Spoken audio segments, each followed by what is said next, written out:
ശ്രീമന്നാരായണീയം 82-ാം ദശകം. ബാണയുദ്ധവും നൃഗമോക്ഷവും.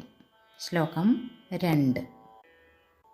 ബാണസ്യ സാ ബലിസുതസ്യ സഹസ്രബാഹോർമാഹേശ്വരസ്യ മഹിതാ ദുഹിതാ കിലോഷാ പൗത്രമേനമനിരുദ്ധമദൃഷ്ടപൂർവം സ്വപ്നേനുഭൂയ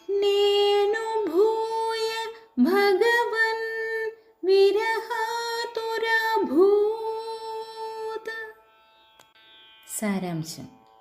ബലിപുത്രനും സഹസ്രബാഹുവും ശിവഭക്തനുമായ ബാണാസുരൻ്റെ മകൾ ഉഷ അങ്ങയുടെ പൗത്രനും മുമ്പൊരിക്കൽ പോലും കണ്ടിട്ടില്ലാത്ത അനിരുദ്ധനെ സ്വപ്നത്തിൽ കണ്ട് വിരഹദുഃഖിതയായി. എല്ലാവർക്കും ശുഭദിനം. നന്ദി, നമസ്കാരം. ഹരേ കൃഷ്ണ.